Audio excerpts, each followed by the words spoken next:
Hello बेटा, कैसे हैं आप लोग। मैं गिरजेश दुबे, हमने आईआईटी से रिसर्च वर्क किया, आईआईटी दिल्ली से, और एज ए कंसल्टेंट हिंदुस्तान के कई इंस्टीट्यूट्स में पढ़ाया। हम चाहते हैं कि आप हमारे वीडियो को लाइक करें, शेयर करें और चैनल को सब्सक्राइब करें, जिससे हमारी बातें बहुत से लोगों तक पहुंचे और जो चैप्टर या जो पॉइंट्स हम लोग डिस्कस कर रहे हैं वो आसानी से सबकी समझ में आवे। पिछले क्लास में हम लोग आरएस कॉन्फ़िगरेशन की बात कर रहे थे, वन कायरल सेंटर की, जिसमें एक प्लेनर स्ट्रक्चर कंसीडर किए थे और एक वेज डैश की बात किए थे। जैसे कोई भी planar structure one chiral centres का अगर हम बात करें, जैसे मान लो हमने ये एक स्ट्रक्चर ले लिया COOH NH2 CH3, ये स्ट्रक्चर है। मैं बोला था कि पहले इनके प्रायोरिटी सीक्वेंस को डिटरमिन करिए। ये वन कायरल सेंटर से ग्रुप जुड़ा हुआ है, पहला एटम जिसका एटॉमिक नंबर जाते हैं फर्स्ट प्रायोरिटी, ये भी कार्बन, दूसरा ऑक्सीजन है, यहाँ हाइड्रोजन है। तो अगर पहला सेम है तो दूसरे एटम को देखेंगे, ये 3 है और ये 4 है। इसी स्ट्रक्चर को लेते हुए अगर हम इसका वेज डैश स्ट्रक्चर ड्रा करें, जैसे मान लो COOH NH2, ये दो ग्रुप प्लेन में, ये डैश पर और ये हमने वेज पे लिख दिया। तो हम बताए थे कि ऐसे स्ट्रक्चर का आरएस कॉन्फ़िगरेशन बनाना हो तो इसका भी 2 रूल था, इसका भी 2 रूल था। इसमें अगर 1 से 3 वाया 2 हम रोटेट करें, अपने आई को रोटेट करें, और अगर रोटेशन क्लॉकवाइज है और लोवेस्ट ऊपर या नीचे है तो आर, रोटेशन एंटी क्लॉकवाइज है, लोवेस्ट ऊपर या नीचे है तो एस। लेकिन अगर लोवेस्ट हॉरिजॉन्टल पर है तो उल्टा, क्लॉक का एस और एंटी क्लॉक रोटेशन आर। यहां देखो 1 से 3 वाया 2 एंटी क्लॉकवाइज है, लोएस्ट हॉरिजॉन्टल पर है तो ये हो गया आर।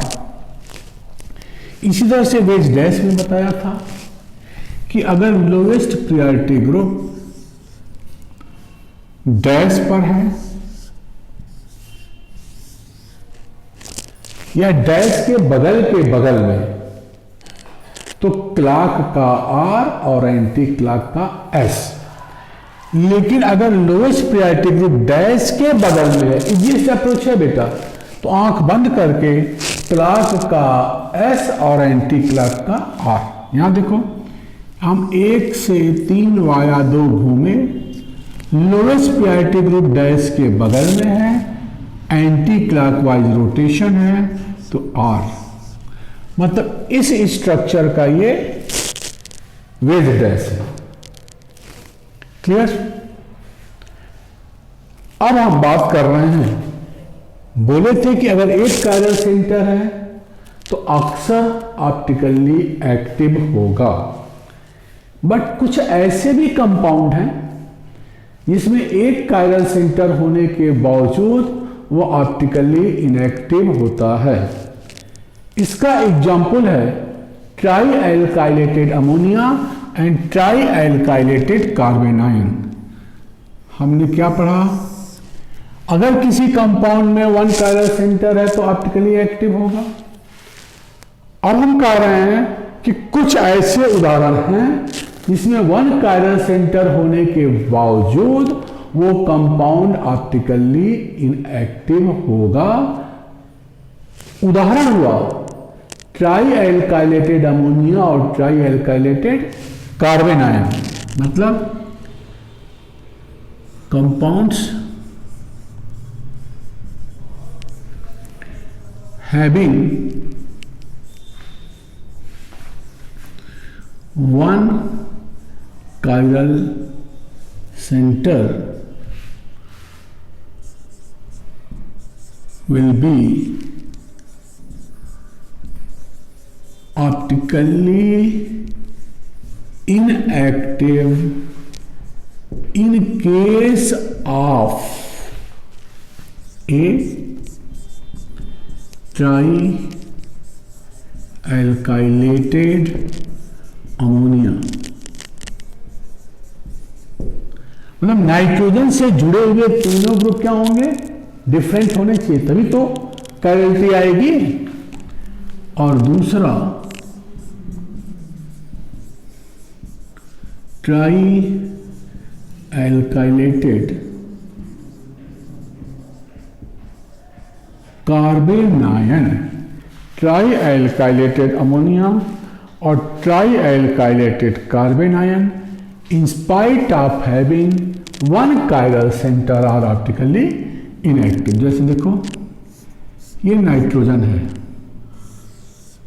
ये lone pair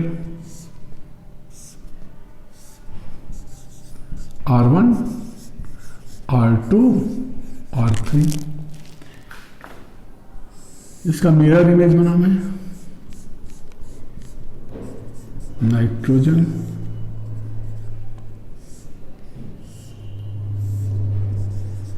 R1 R3 R2, ये दोनों स्ट्रक्चर क्या हैं? इनेंशियोमर है। बट these are non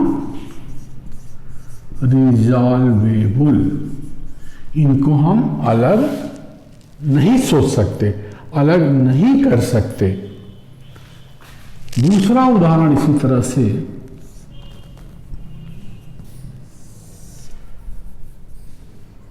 अगर हम कार्बन आयन की बात करें,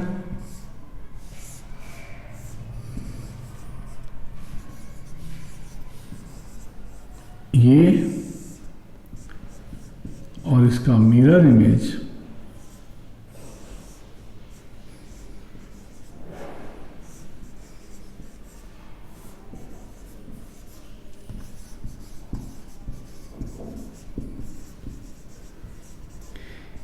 ये इनेंशियोमर्स, ये ऑप्टिकली इनएक्टिव क्यों है? क्योंकि इनके जो इनेंशियोमर्स हैं इनका आपस में रैपिड इंटरचेंज होता है। ये इसमें और ये इसमें, ये इसमें और ये इसमें बड़ी तेजी से बदलते हैं। मतलब कोई भी इनेंशियोमेरिक स्ट्रक्चर की स्टेबिलिटी इतनी नहीं है कि वो प्लेन पोलराइज्ड लाइट को रोटेट कर पावे। तो जब अगर स्टेबिलिटी होती तो रिजॉल्वेबल हो जाता, अलग अलग हो जाता तो प्लेन पोलराइज्ड लाइट रोटेट हो जाती। क्यों रिजॉल्वेबल नहीं है? क्योंकि इनका आपस में रैपिड इंटर एक्सचेंज होता है। बड़ी तेजी से ये दोनों स्ट्रक्चर आपस में कन्वर्ट होते रहते हैं।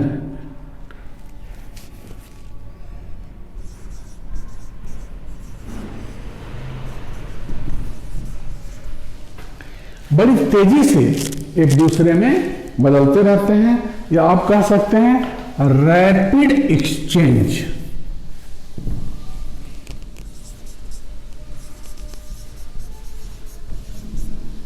मतलब यहां भी यही है, रैपिड एक्सचेंज, एक दूसरे में तेजी से कन्वर्ट होते रहते हैं। तो किसी भी स्ट्रक्चर की इतनी भी स्टेबिलिटी नहीं है, इतने समय के लिए भी नहीं एग्जिस्ट करते हैं कि वो प्लेन पोलराइज्ड लाइट से इंटरेक्ट कर पावे, जिसके चलते प्लेन पोलराइज्ड लाइट दाएं या बाएं घूम जाए। तो ऐसे केस में प्लेन पोलराइज्ड लाइट सीधे चली जाती है। तो compounds having one chiral centre are usually optically active. ये क्या है? एक्सेप्शनल केस है। ये दोनों क्या है? एक्सेप्शनल केस है। इसीलिए कभी ये नहीं कहा जाता कि अगर किसी कंपाउंड में एक कायरल सेंटर है तो वो ऑलवेज ऑप्टिकली एक्टिव है। इन दो एग्जाम्पल के चलते कह दिया जाता है यूजुअली ऑप्टिकली एक्टिव। ऑलवेज तो तब होता जब ये भी क्या होते, ये इनेंशियोमर भी प्लेन पोलराइज्ड लाइट को, इनके इनेंशियोमर भी रोटेट कर पाते या प्लेन पोलराइज्ड लाइट से इंटरेक्ट करते। तो नहीं कर रहे हैं, रैपिड एक्सचेंज है इनका, आपस में तेजी से बदलते रहते हैं। इसलिए ये ऐसे दो उदाहरण हैं जो कायरल सेंटर होने के बावजूद ऑप्टिकली इनएक्टिव हैं। लेकिन अगर इन्हीं कंपाउंड का हम साल्ट ले लें, अगर हम आगे देखो, मान लो हम H कर दें,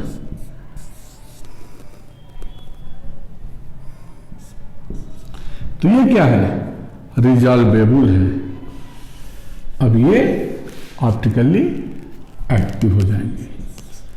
तो साल्ट की अगर बात करें, ऐसे कंपाउंड के साल्ट ऑप्टिकली एक्टिव होंगे। लेकिन अगर हम खाली अमोनिया डेरिवेटिव्स ही लें, ट्राई एल्काइलेटेड, तो वो ऑप्टिकली इनएक्टिव होगा। तो पहला पॉइंट यही था, इंपॉर्टेंट पॉइंट ये सोचने के लिए कि कुछ ऐसे कंपाउंड्स हैं जिसमें कायरल सेंटर होता है, इसके बावजूद वो कंपाउंड क्या है? ऑप्टिकली इनएक्टिव है। उदाहरण था इनका trialkylated ammonia and trialkylated कार्बेनाइन।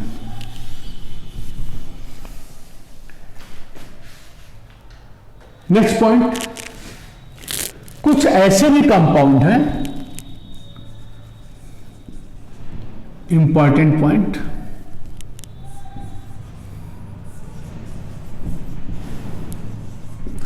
अभी आपने ये कहा था कि अगर एक कायरल सेंटर है तो कंपाउंड ऑप्टिकली एक्टिव होगा।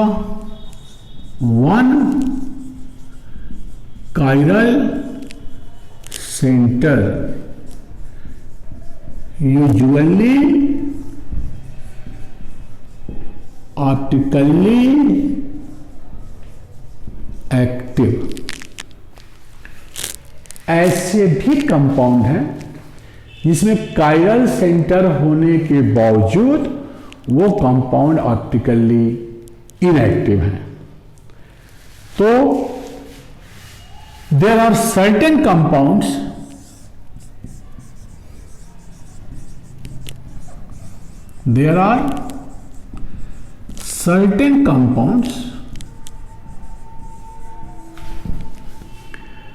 which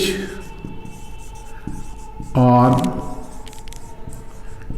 optically inactive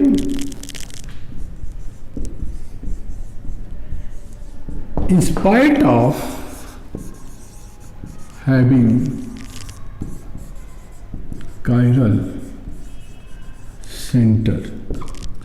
chiral centre होने के बावजूद वो ऑप्टिकली इनएक्टिव है।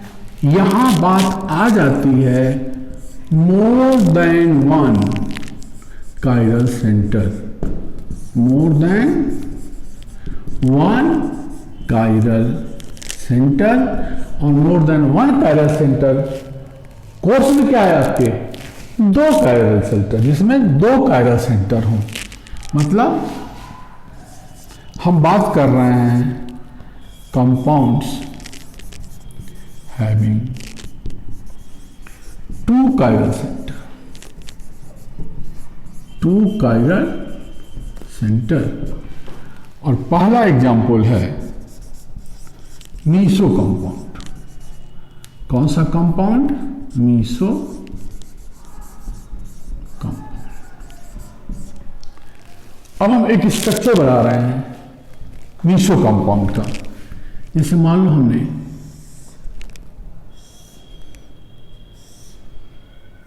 ये एग्जाम्पल लिया, ब्यूटेन 2,3-डाइऑल।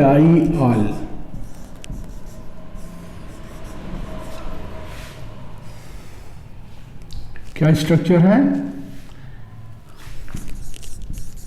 ब्यूटेन 2,3-डाइऑल।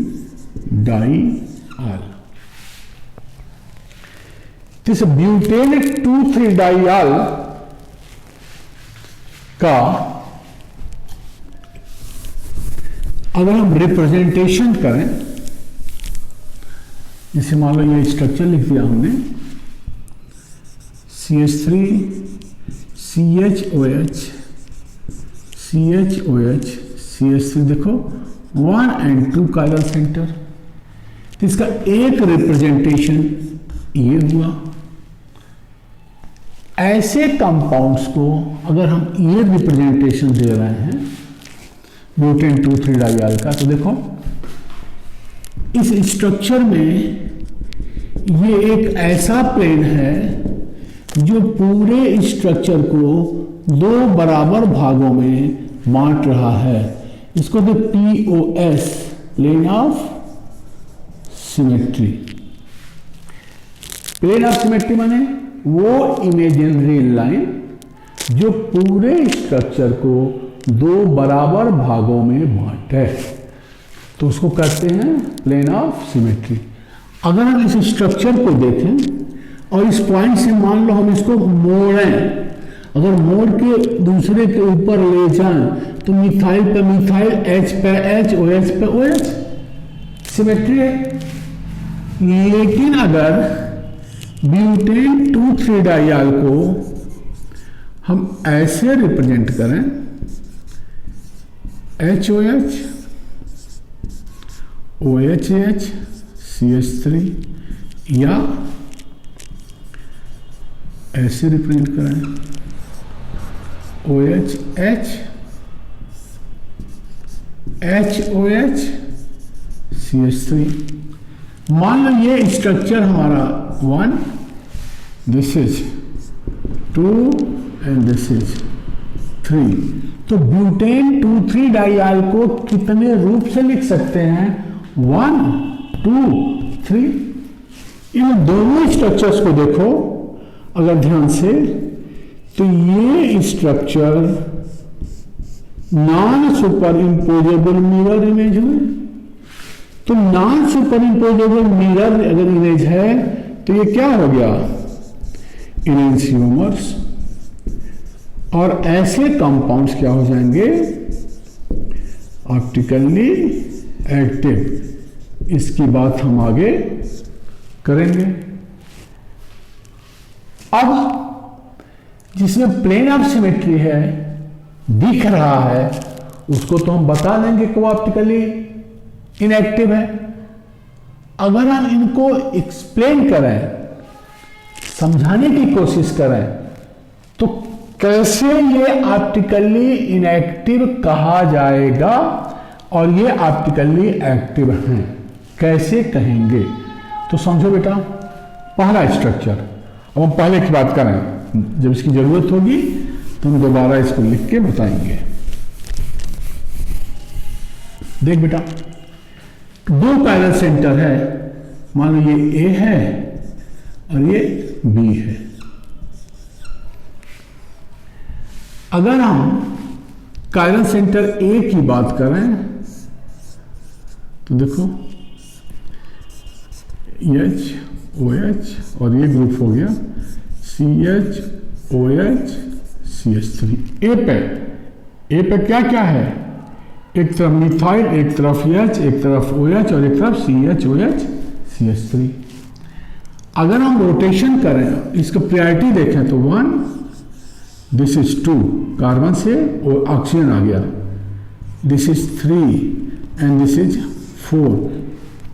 मतलब कायरल सेंटर ए का रोटेशन देखो, 1 से 3 वाया 2, लोवेस्ट है हॉरिजॉन्टल पर, घूमा कैसे, क्लॉकवाइज, तो इसका रोटेशन क्या हो गया, एस। लोवेस्ट हॉरिजॉन्टल पर क्लॉकवाइज रोटेशन, तो ये हो गया एस कॉन्फ़िगरेशन वाला। अगर हम कायरल बी की बात करें तो बी में देखो ये मिथाइल,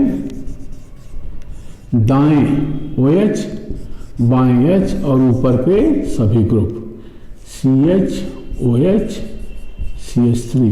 CH OH CH3 में ये कौन सा है कायरल, यहां कायरल ए है,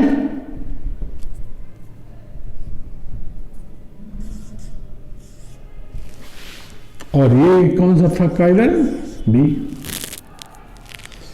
अब इनका 1 2 3 4 कायरल सेंटर बी की बात करें तो इनका रोटेशन कैसे आ रहा है, 1 से 3 वाया 2 एंटी क्लॉकवाइज, लोएस्ट कहां है, हॉरिजॉन्टल पर, तो ये क्या हो गया आर।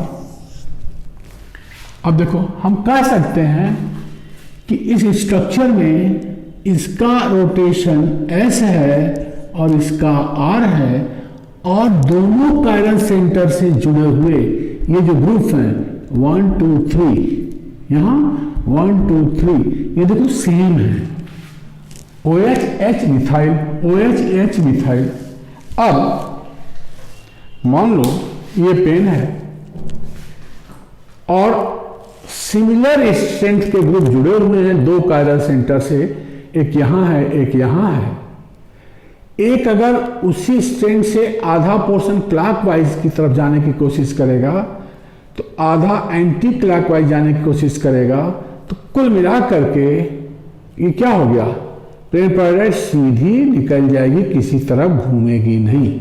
अगर प्लेन पोलराइड सीधी निकल गई तो कंपाउंड क्या हो गया, ऑप्टिकली इनएक्टिव।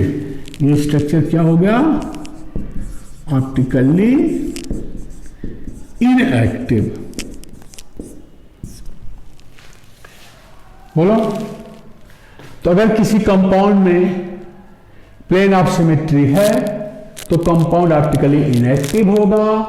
हम क्या कह रहे हैं कि इसी कंपाउंड के अंदर आधा पार्ट क्लॉकवाइज सेम स्ट्रेंथ से घूम रहा है, आधा point anti clockwise same strength से घूम रहा है, तो कंपाउंड प्लेन पोलराइड सीधी निकल जाएगी, इंटरेक्ट नहीं करेगी, कंपाउंड ऑप्टिकली इनएक्टिव हो गया ऐसे केस में। मतलब हमें 1 2 3 4 करके दोनों कायरल सेंटर का रोटेशन देखना पड़ा, वो कंफर्म कर दिया। अब अगर ऐसा प्लेन ऑफ सिमेट्री नहीं दिखे तो इसका तो यही मतलब हुआ कि हमको रोटेशन करना पड़ेगा, तब भी पता चल जाएगा कि अब यहां तो दिख रहा है, मान लो इसी स्ट्रक्चर को ऐसे लिख लिया, HOH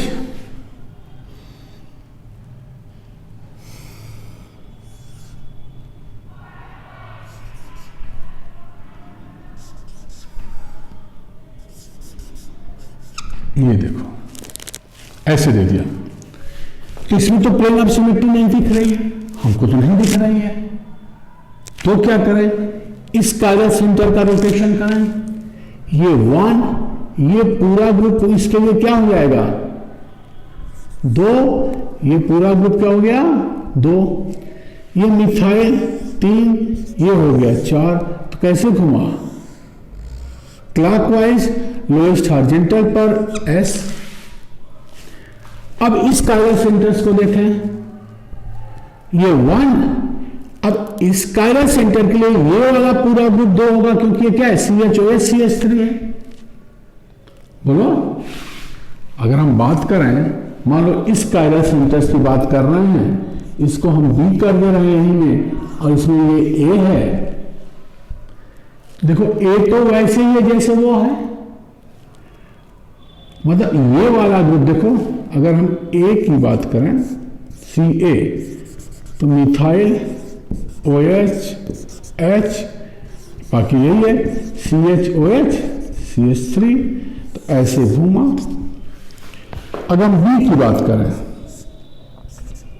तो यहां था, यहां H, यहां OH, यहां मिथाइल, और ये वही है CHOH CH3। तो मैं यही बोल रहा हूं ना यहां इस स्ट्रक्चर को देख करके कि ये 1 है, ये पूरा 2 और ये 3। देखो ये 1, ये पूरा 2 और ये 3, 1 2 3, ये 4, ये ऐसे घूमा, क्लॉकवाइज घूमा, ये S, ये वाला देखो 1 2 3, ये एंटी क्लॉकवाइज घूमा। बोलो लोएस्ट कहां है, नीचे है। तो ये भी क्या आ गया रोटेशन, ये भी आ गया हमारा S।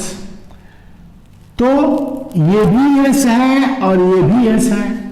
इस ओरिएंटेशन की बात करते, ये भी S है और ये भी S है। तो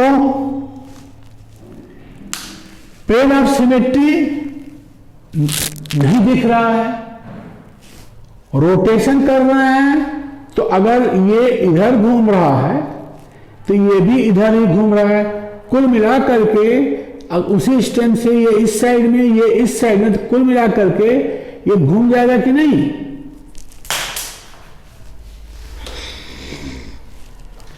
तो जब ये घूम गया तो ऐसा कंपाउंड क्या हो जाएगा, ऑप्टिकली एक्टिव। इसकी सिमेट्री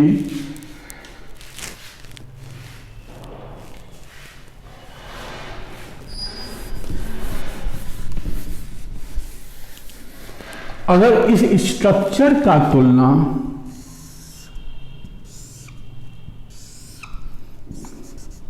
इस स्ट्रक्चर से करें, CHOH, अब देखो ये यस, ये 1 है, ये पूरा 2 है। यहां देखो 1, ये पूरा 2, ये 3, ये क्लॉकवाइज घूम रहा है, ये भी यहां क्लॉकवाइज घूम रहा है। बोलिए, तो ये भी क्लॉकवाइज, ये भी क्लॉकवाइज, लोएस्ट यहां भी हॉरिजॉन्टल पर, लोएस्ट यहां भी हॉरिजॉन्टल पर, तो ये भी ऐसा है। तो अगर हम बात पूछ दिया जाए आपसे, स्ट्रक्चर X एंड Y आपस में क्या है, तो ये भी ऑप्टिकली एक्टिव है, ये भी ऑप्टिकली एक्टिव है। इसमें भी दोनों कार्बन का रोटेशन यस है, इसमें भी दोनों कार्बन का रोटेशन यस है। तो ये दोनों कंपाउंड क्या हो जाएंगे, X and Y, X and Y are identical, ऐसे पूछा जाता है। तो कुल मिलाकर के दोनों कायरल सेंटर का रोटेशन देख लें। ऑप्टिकली इनएक्टिव कब होगा, जब दोनों कायरल सेंटर से जुड़े हुए तीनों ग्रुप सेम हो और एक का रोटेशन अगर यस है और दूसरे का आर है। ऐसे केस में सिर्फ कंपाउंड ऑप्टिकली इनएक्टिव होगा, एक यस और एक आर है। लेकिन अगर रोटेशन यस यस है, यस यस है, या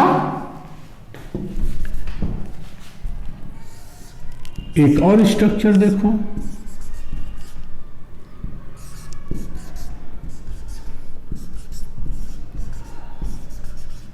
ये एंटी क्लॉकवाइज, ये एक, ये पूरा 2 और ये मिथाइल 3, ये भी एंटी क्लॉकवाइज। लोएस्ट कहां है? हॉरिजॉन्टल पर, तो ये R है, ये R है, मान लो ये Z है, बोलो। तो इसका भी रोटेशन सेम है, तो ये भी कंपाउंड क्या हो जाएगा? Optically active. But X and Z और देखो इनेंशियोमर, या Y and Z are enantiomers. मतलब अगर हम तुलना करें, ये हटा दें,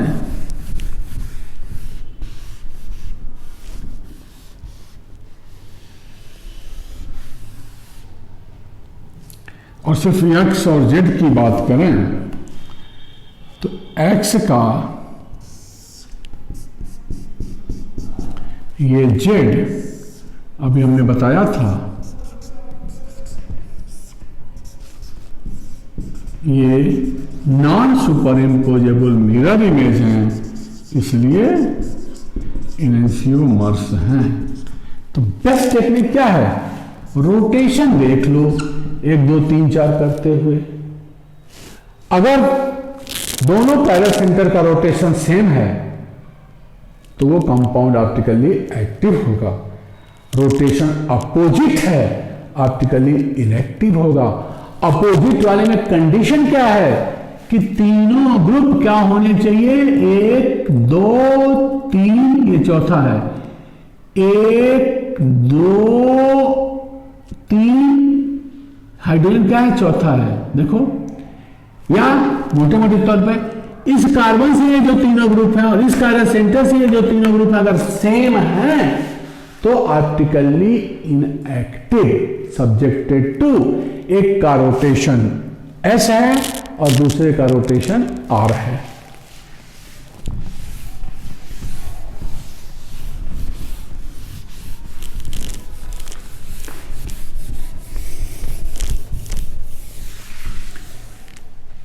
पेयर ऑफ सिमेट्री देखने से लग रहा है यहां एक स्ट्रक्चर हम और बनाते हैं इसी से तुलना करते हुए।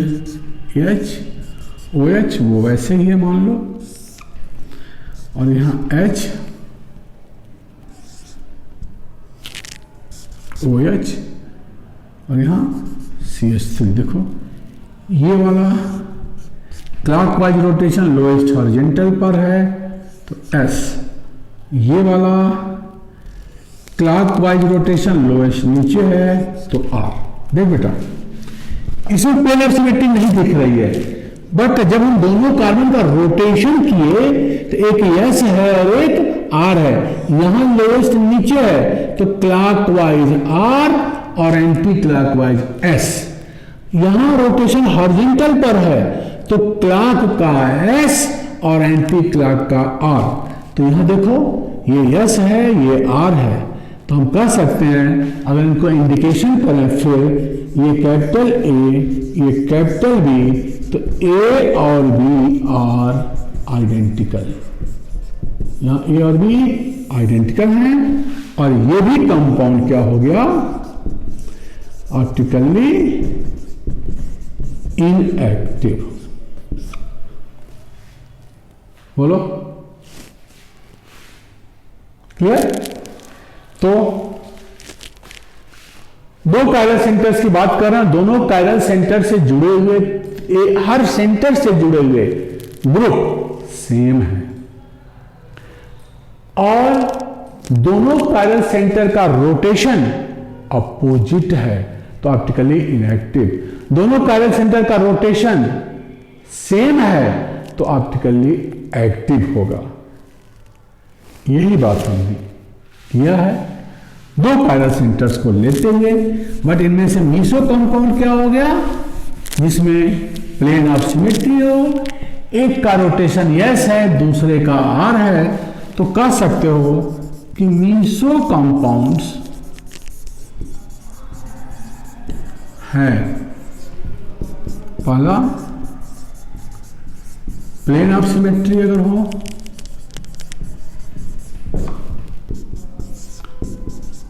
या इंटरनल कंपनसेशन माने एक यस एक यार, या इसी को कहते हैं मॉलिक्यूलर सिमेट्री। ये तीनों कंडीशन हो और चौथा दे दिया जाए क्या कि ऑल ऑफ दीज, तो यहां आंसर होगा मीसो कंपाउंड्स में ये तीनों बात होती है, तो कंपाउंड क्या हो जाएगा ऑप्टिकली इनएक्टिव। बोलो, तो मीसो कंपाउंड क्या हो जाएगा ऑप्टिकली इनएक्टिव। अब इसी प्लेनर स्ट्रक्चर का हम लोग वेज डैश बना हुआ है, देखो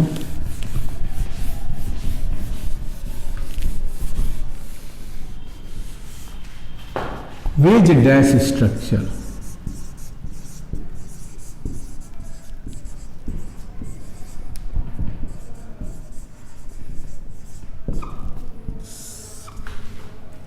ये स्ट्रक्चर है हमारे सामने, उसी को सोच रहे हैं। देखो ये किया हमने, ये मिथाइल है और ये मिथाइल है।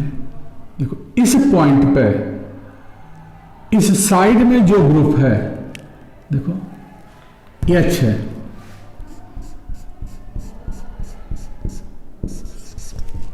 डैश पर राइट साइड में जो था उसको वेज पे, फिर देखो इस साइड में माने अब ये राइट साइड वाला डैश पर, लेफ्ट में जो है वो वेज पे, उसी का हमने ये वेज डैश बनाया। अब 1 2 3, ये 1, ये पूरा ग्रुप 2 और ये 3, ये 4 बोला था। 1 से 3 वाया 2 कैसे घूम रहा है एंटी क्लॉकवाइज। लोएस्ट कहां है डैश पर, लोएस्ट बेस डैश में डैश पर हो या डैश के बगल में एंटी क्लॉक का यस और क्लॉक का और, तो ये हो गया यस। यहां देखो ये 1, अब इसका अगर चले ये पूरा 2 और ये 3, ये 4, ये कैसे घुमा एंटी क्लॉकवाइज, बट लोएस्ट कहां है डैश के बगल में। लोएस्ट अगर डैश के बगल में है, रोटेशन एंटी क्लॉकवाइज है, तो मैं बता चुका हूं इट विल बी आर। इसका मतलब कि ये जो स्ट्रक्चर तुम्हारा आया यक्स, तो ए, हाँ यक्स is wedge dash of A, तो ये एक वेज डैश ओरिएंटेशन हुआ। तो हम इसको भी देख करके वेज डैश के हिसाब से भी बता सकते हैं कि कंपाउंड ऑप्टिकली एक्टिव होगा या कंपाउंड ऑप्टिकली इनएक्टिव होगा। ये किस पर डिपेंड्स करेगा बोलो, कि रोटेशन अपोजिट हो दोनों कायरल सेंटर का, साथ साथ दोनों कायरल सेंटर से जुड़े हुए ग्रुप सेम हो। अब अगर दोनों कायरल सेंटर से जुड़े हुए ग्रुप में एक भी अलग हो गया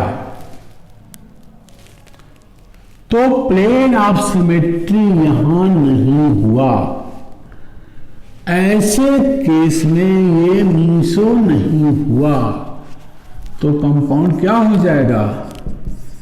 ऑप्टिकली एक्टिव।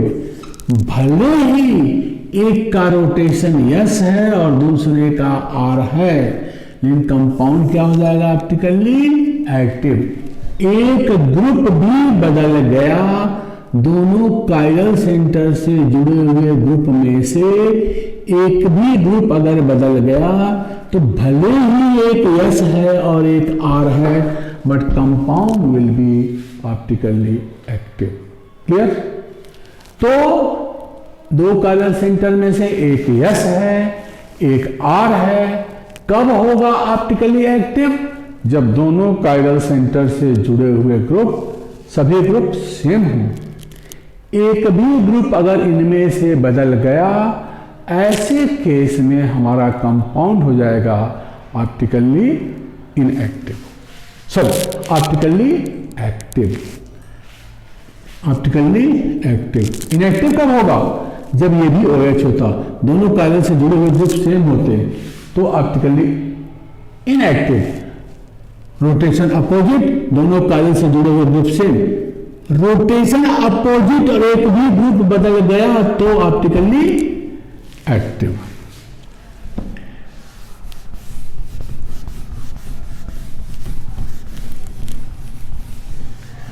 जैसे हम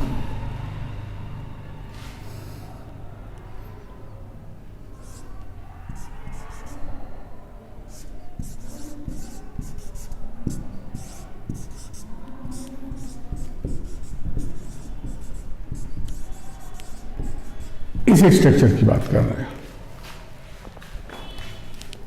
1 2 3 4 2 3 2 3 डाइहाइड्रोक्सी ब्यूटेन 1,4 डाइओइक एसिड।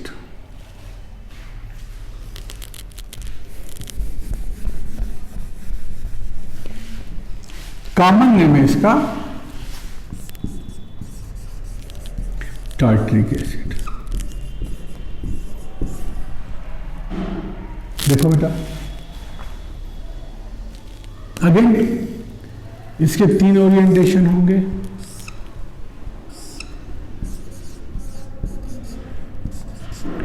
एक तो ये हो गया,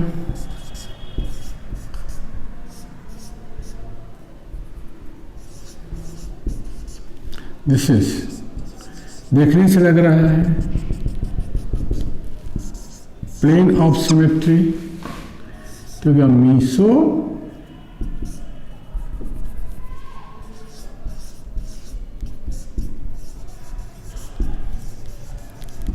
टार्टरिक एसिड।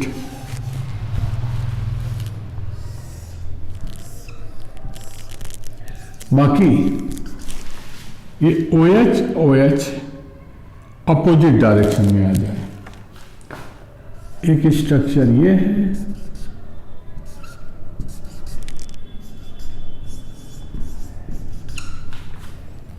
इसी का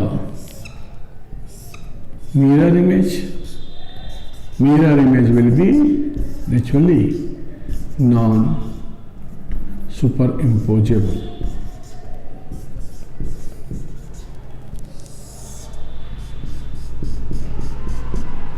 और non superimposable mirror image क्या हो गया? इनएंसियोमर्स। तो 3 स्ट्रक्चर हो गए, 1 2 3।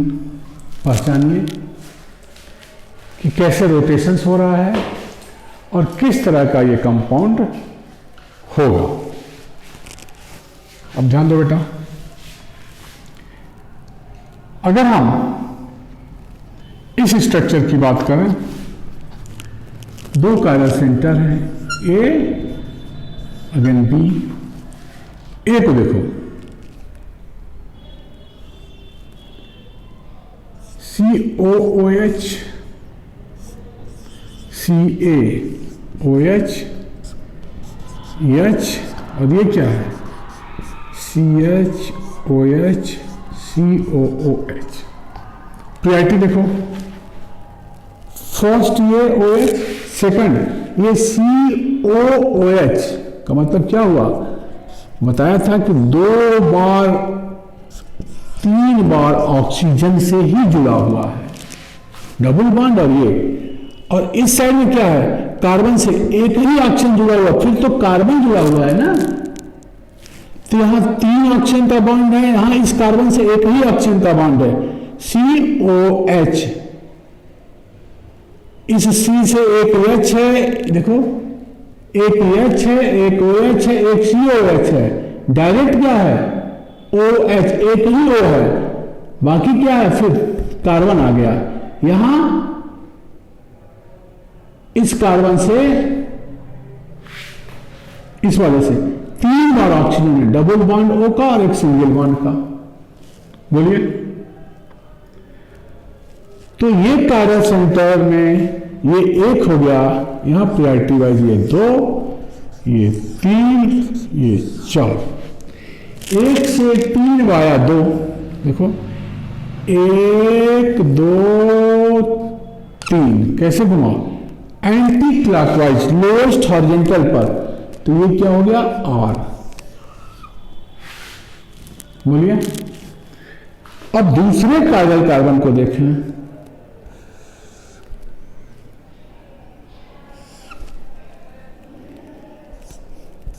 अब यहां गया CHOH, COOH, यहां H, यहां OH और यहां COOH, उसी तरह से ये 1, ये 2, ये 3, ये 4, कैसे घूमा, क्लॉकवाइज, लोएस्ट कहां है, हॉरिजॉन्टल पर, तो ये क्या हो गया, दूसरा वाला कार्बन क्या हो गया, B वाला, ये B है, तो ये हो गया S, माने रोटेशन क्लॉकवाइज लोएस्ट हॉरिजॉन्टल पर, तो कॉन्फ़िगरेशन हो गया S।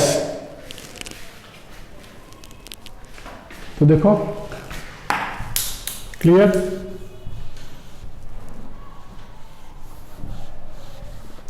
ये मीसो है, देखने से भी लग रहा है दोनों कार्बन सेंटर से जुड़े हुए तीनों ग्रुप यहां सेम हैं, रोटेशन में एक R है और एक S है, माने प्लेन ऑफ सिमेट्री है, इंटरनल कंपनसेशन है, मॉलिक्यूलर सिमेट्री है, तो कंपाउंड क्या हो जाएगा, ये meso tartaric acid, again meso का मतलब ऑप्टिकली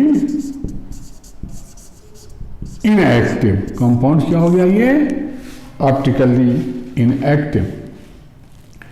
अब इनेंशियोमर्स अगर एक का रोटेशन कर लें तो दूसरा अपने आप पता चल जाएगा, उसी का उल्टा होगा, क्योंकि इसका ये इनेंशियोमर है, यहां ये 1, ये 2, ये पूरा ग्रुप 3, ये 4, तो 1 2 3, देखो ऐसे ही है, एंटी क्लॉकवाइज लोएस्ट हॉरिजॉन्टल पर, तो R, यहां अगेन 1 2, ये पूरा ग्रुप 3, 1 2 3, बोलिए।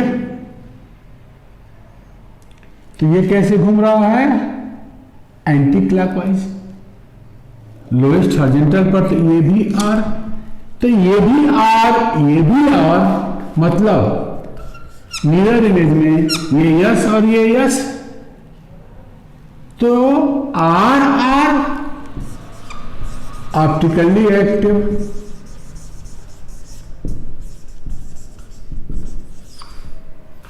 S S optically active, R R और एस एस आपस में क्या है, इनेंशियोमर्स, क्लियर।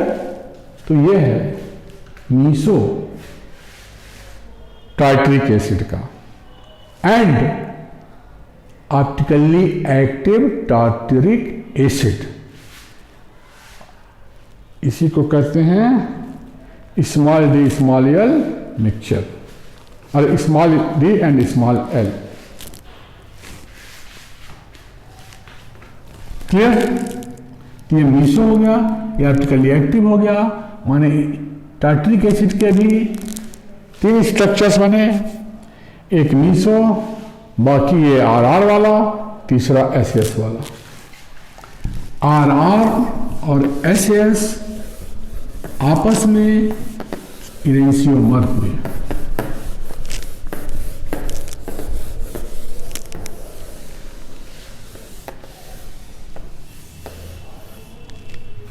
अगर हम बेस डैश की बात करें, ये स्ट्रक्चर है,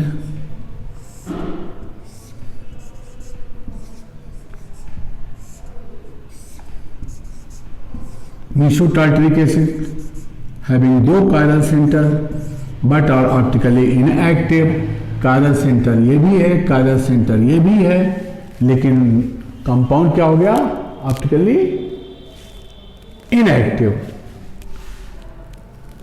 हम अगर ये स्ट्रक्चर दे दें,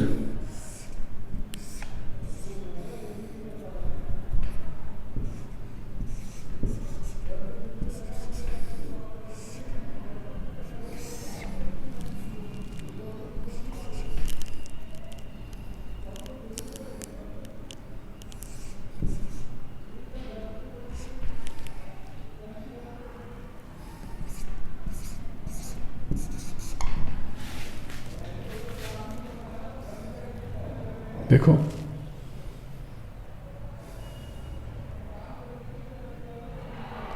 अगर हम वैसे देखने से लग रहा है प्लेन ऑफ सिमेट्री तो है नहीं। प्लेन ऑफ सिमेट्री का मतलब इस जगह से अगर हम इस मान लो कागज पर कोई स्ट्रक्चर ऐसे बना लिए और यहां से मोड़ करके इसके ऊपर बैठाएं तो COH पे COH, H पे H और OH पे OH। यहां ये तो रोटेशन करेंगे 1 2 और ये पूरा ग्रुप 3।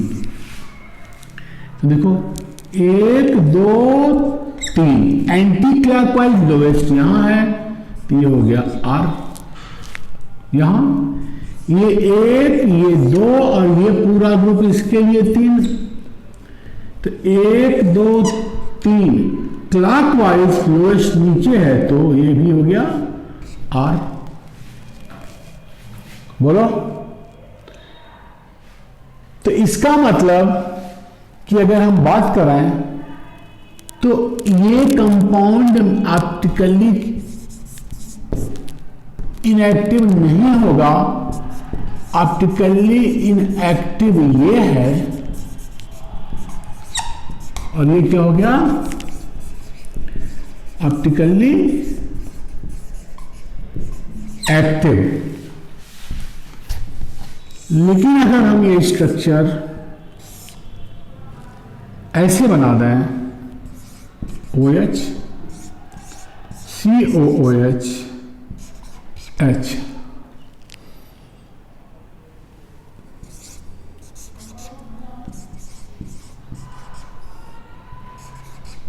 ये बना दें, ये 1 ये 2 ये पूरा 3 क्लॉकवाइज लोएस्ट यहां है, कि हो गया यस। ये क्लॉकवाइज लोएस्ट नीचे है, तो ये हो गया R। तो प्लेन ऑफ सिमेट्री नहीं दिख रहा है, लेकिन ये भी कंपाउंड क्या हो जाएगा? ऑप्टिकली इनएक्टिव, क्योंकि रोटेशन अगेन एक यस है और एक R है। तीनों कार्बन से जुड़े हुए ग्रुप सेम है, रोटेशन अपोजिट है, तो कंपाउंड क्या हो जाएगा? Optically inactive. तो ये और ये आइडेंटिकल, अगर हम नंबर दे दें 1 2 3, तो 1 and 3 are आइडेंटिकल। और आगे बताएंगे अब जब आपकी बात होगी।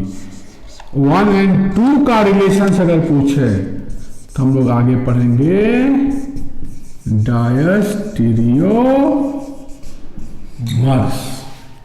1 और 3 क्या हो गया? डायस्टीरियोमर्स, जिसकी बातें हम आगे करेंगे। विल बी डिस्कस्ड कि क्या होता है डायस्टीरियोमर। मोटे मोटे तौर पे हम देख रहे हैं कि डायस्टीरियोमर का मतलब यह है कि अगर एक यस है दूसरा आर है, तो ये अगर पहला है तो दूसरा क्या है? यहां देखो ये वाला आर, एक मिनट, 1 और 3 आर आइडेंटिकल नहीं, सॉरी 1 और 2 आर आइडेंटिकल, 1 और 3 आर डायस्टीरियोमर्स। तो ये 1 है और ये है 3 है, माने S R and R R diastereomers. ध्यान दो, 1 और 2 आइडेंटिकल है। कारण ये क्या था? 1 2 3, ये आर था, ये 1 2 3, ये क्लॉकवाइज, ये एस है। तो 1 और 2 आइडेंटिकल, 1 और 3 डायस्टीरियोमर। ये सही है बेटा। पहले जो लिखे थे गलती से आ गया था, बट एग्जैक्ट ये है। मतलब डायस्टीरियोमर किसको कहोगे? कोई दो स्ट्रक्चर जिनका कंफिगरेशन का रिलेशन ऐसे S R and R R, या S R and S S, उसको कहेंगे डायस्टीरियोमर्स, जो आगे डिस्कस होगा।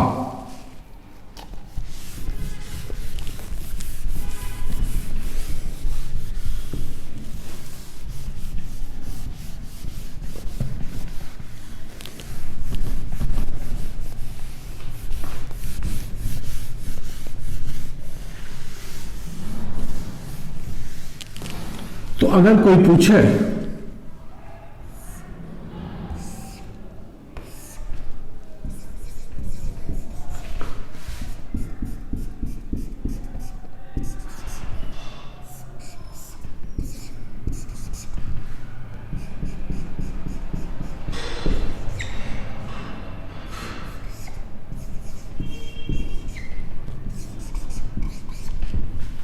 कि ये स्ट्रक्चर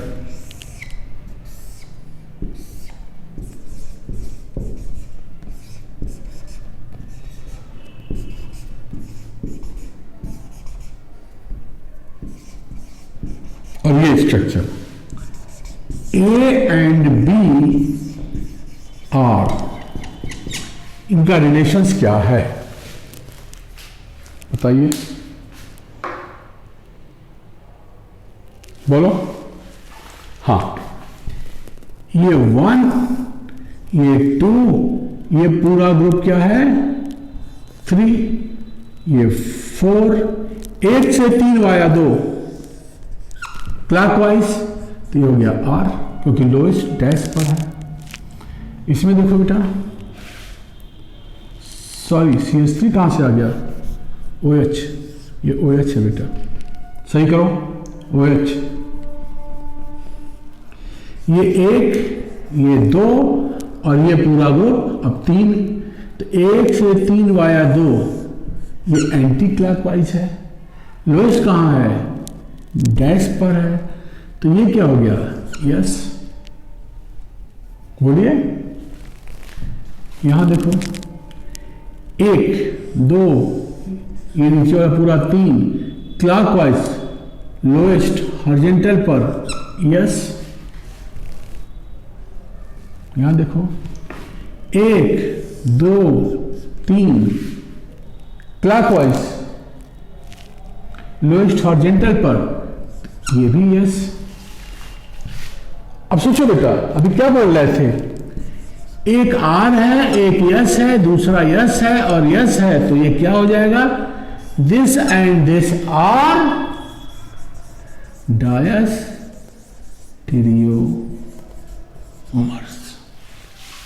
तो कभी कभी इस तरह से मिलते जुलते सवाल पूछ दिए जाते हैं। क्वेश्चंस पर ध्यान दीजिएगा। तो हम लोग ये बात किए थे बेटा कि अगर किसी कंपाउंड में एक कायरल सेंटर है तो वो कंपाउंड अक्सर ऑप्टिकली एक्टिव होगा। ऑलवेज क्यों नहीं बोला, क्योंकि वन कायरल सेंटर का ट्राई एल्काइलेटेड अमोनिया और ट्राई एल्काइलेटेड कार्बन आयन है, जिसमें वन कायरल सेंटर है लेकिन वो ऑप्टिकली इनएक्टिव है। Reason due to rapid interconversion between these two between their enantiomeric forms.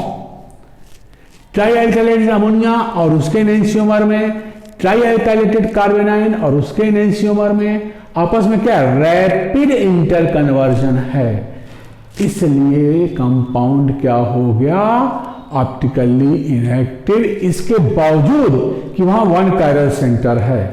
लेकिन अगर इनके साल्ट की बात करें, अगर हम साल्ट की बात करेंगे अमोनिया डेरिवेटिव्स के, तो salt will be always optically active, क्योंकि उनमें इंटरकन्वर्जन नहीं होता।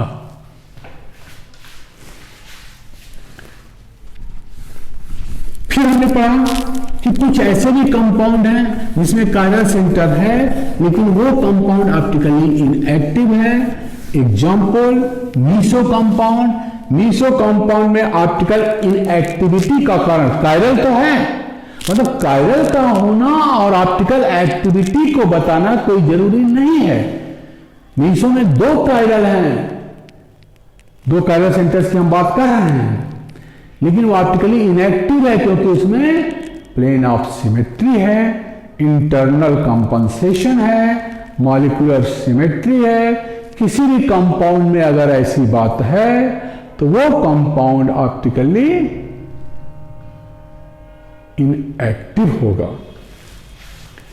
अब हम बात कर रहे हैं कि कुछ ऐसे भी कंपाउंड है, इंपॉर्टेंट पॉइंट का अगला, there are certain compounds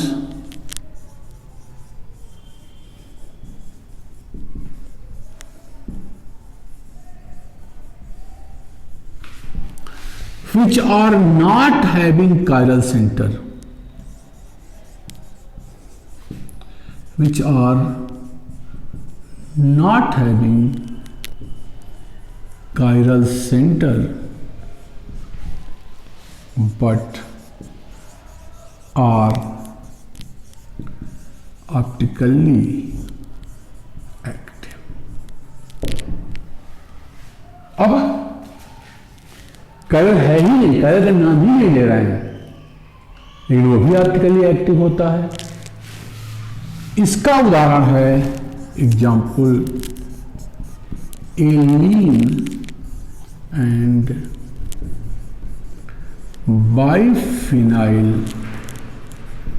derivatives. ये दो ऐसे स्ट्रक्चर हैं जिनमें कायरल सेंटर नहीं है, फिर भी वो ऑप्टिकली एक्टिव होते हैं। इनका mirror image non super imposable होता है, मतलब कि जो स्ट्रक्चर्स हैं वो नॉन प्लेनर स्ट्रक्चर, एक प्लेन वाले नहीं हैं, तो नेचुरल इनका mirror image non super imposable होगा। एक स्ट्रक्चर ऐसा हो, एक स्ट्रक्चर ऐसा हो, तो इसका मिरर इमेज क्या होगा, ये होगा। इसका मिरर इमेज अगर ये है तो ये दोनों स्ट्रक्चर, ये वाला और ये वाला, नॉन सुपर इम्पोजेबल ही होगा। कायरल नहीं है लेकिन नॉन सुपर इम्पोजेबल है।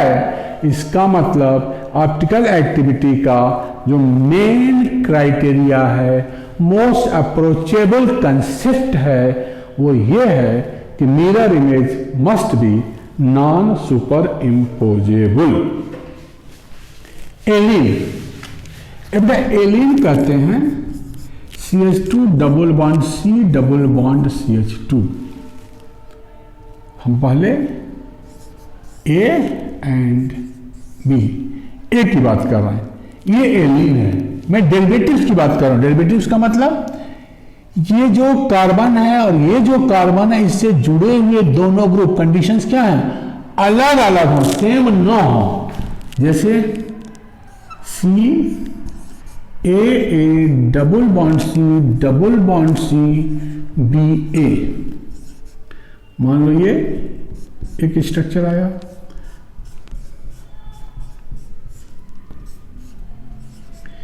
AB दूसरा स्ट्रक्चर AB BA,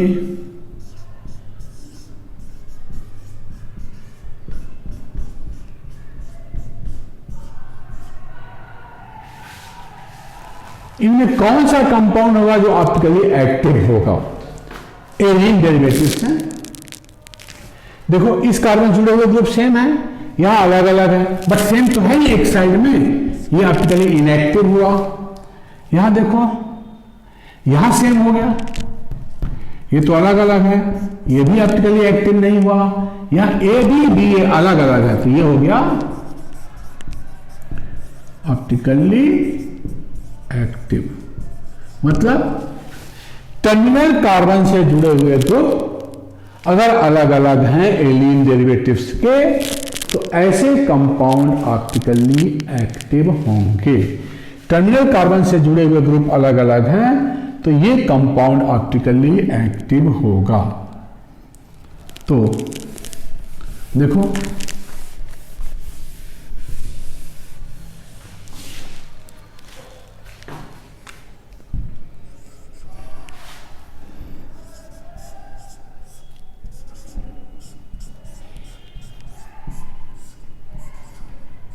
जैसे ये है, ये और ये मिरर,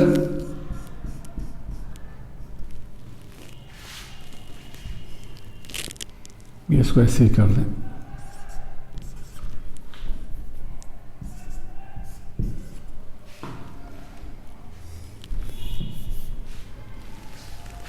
देखने से ये लग रहा है कि अगर इसको उठा के इसके ऊपर रखें तो सुपर इम्पोजेबल हो जाएगा। देखने से लग रहा है क्योंकि हमने एक पेन में स्ट्रक्चर लिया, लेकिन वैसे देखो तो ये कार्बन किसमें है, sp में। अगर sp में है तो इसका मतलब कि अगर ये वाला पाई बॉन्ड y से बना है, अनहाइब्रिडाइज्ड py से, तो ये वाला z से बना होगा।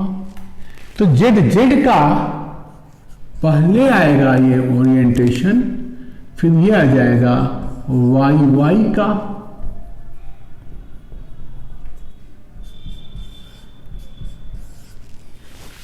तो अगर उठा करके इसके ऊपर रखें तो देखने से y के ऊपर z ओरिएंटेशन वाला आएगा और z के ऊपर y ओरिएंटेशन वाला आएगा, तो क्या हुआ, नॉन सुपर इम्पोजेबल हुआ। सुपर इम्पोजेबल तो हुआ नहीं। बोलो, एक y डायरेक्शन में है और एक z डायरेक्शन में है, तो ये स्ट्रक्चर तो नेचुरली अगर हम इसके मिरर इमेज की बात करें, अगर ये भी ऐसे होता, इसका मिरर इमेज होता, तो ये दोनों क्या हो जाएंगे, सुपर इम्पोजेबल होंगे। लेकिन एक अगर y है तो एक z है, तो इसका मिरर इमेज क्या होगा, ऐसे होगा। तो ये और ये सुपर इम्पोज नहीं कर सकते।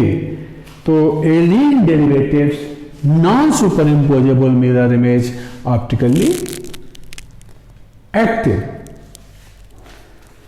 दूसरा उदाहरण है बाइफिनाइल।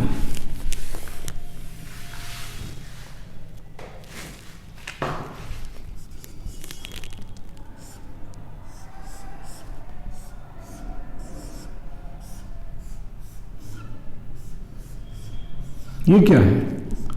बाइफिनाइल। लेकिन हम लेते हैं ortho substituted biphenyl, ortho substituted biphenyl.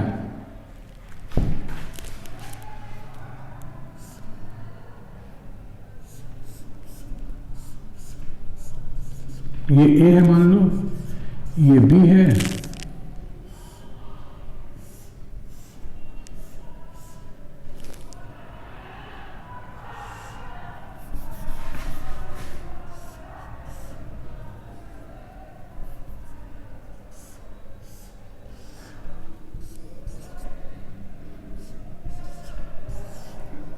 ये बी मिरर इमेज।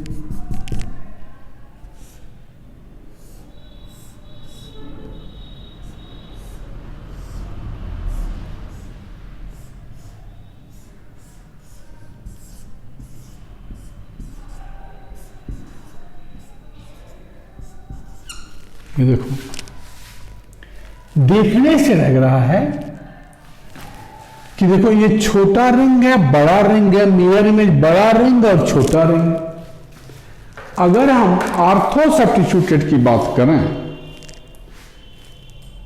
तो ये जो आर्थो ग्रुप्स है इनका आपस में रिपल्सन हो सकता है, रिपल्सन होगा, बड़े ग्रुप होंगे तो होगा।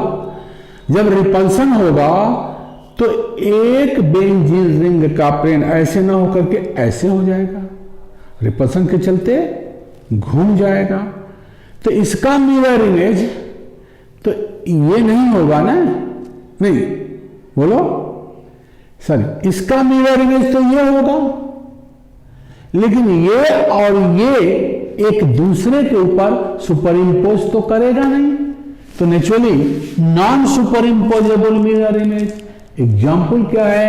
Ortho substituted biphenyl. कौन सा आर्थो? बड़ा ग्रुप हो जो एक दूसरे को रिपेल करें। लेकिन अगर हम आर्थो पोजीशन पे ऐसा ग्रुप लगा दें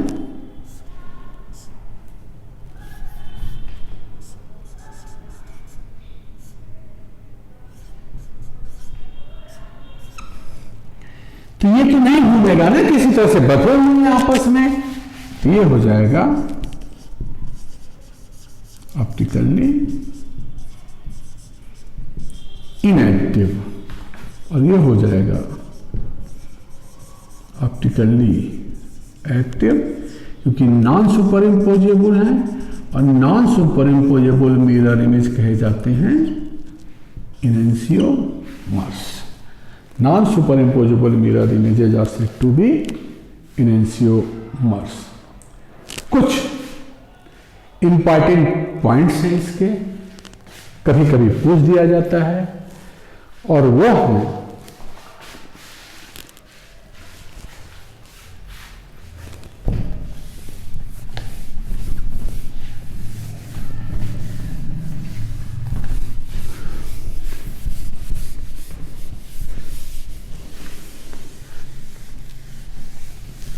अगर ऐसा स्ट्रक्चर्स हो, देखो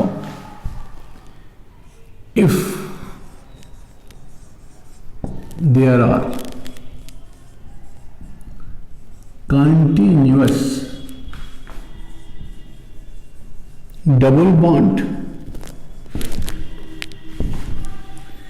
या रिंग या बोथ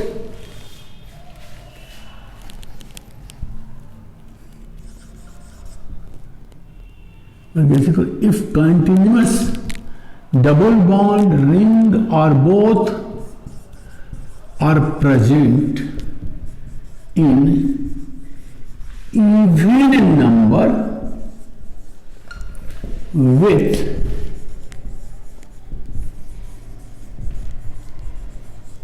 different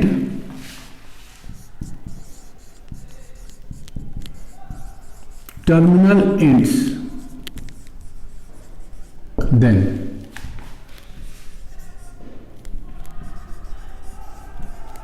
ऐसा पूछ दिया जाए, compound will be optically active, बोलो। देखो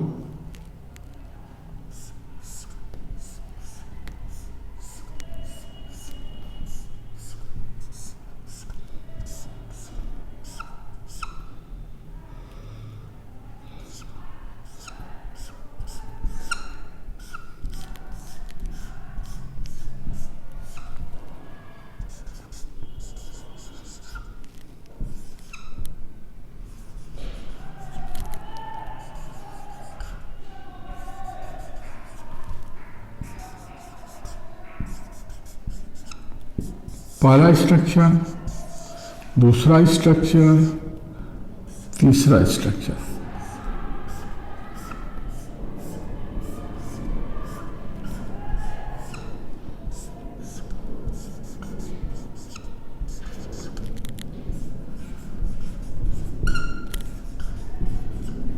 ऐसा दिखे,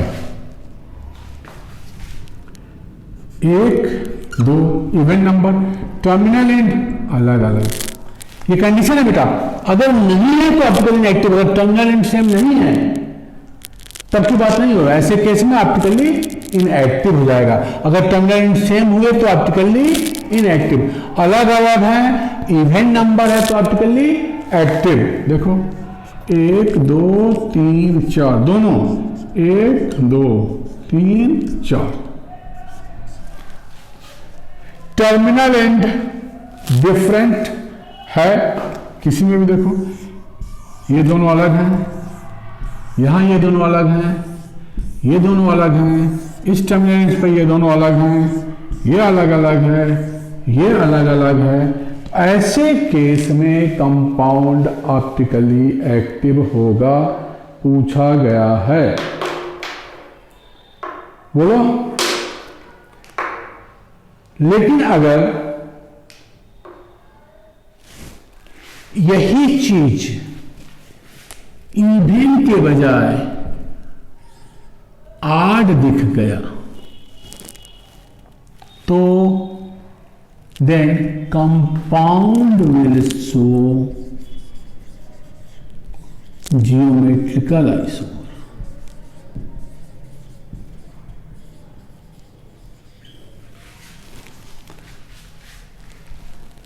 अब एक और बढ़ा दें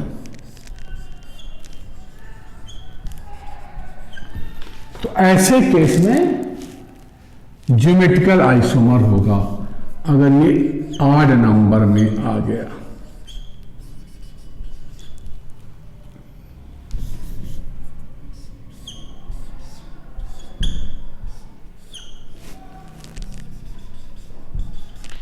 तो ये तीनों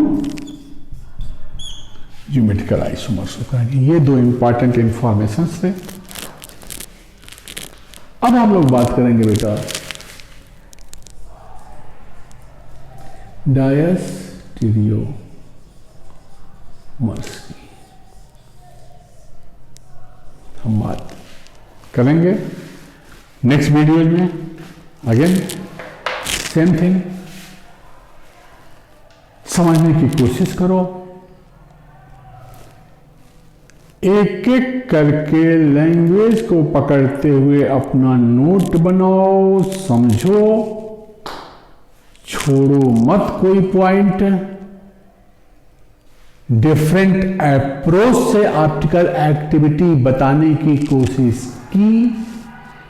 सिर्फ रोटेशन देखना है 1 से 3 वाया 2 और लोएस्ट प्रायोरिटी ग्रुप का पोजीशन देखना है। आपको ऑप्टिकल आइसोमर्स के सवाल करने में बहुत ही हेल्प मिलेगा। तो बेटा वीडियो को लाइक करिए, शेयर करिए जितना हो सकता है और चैनल को सब्सक्राइब करिए। थैंक यू बेटा, बेस्ट ऑफ लक।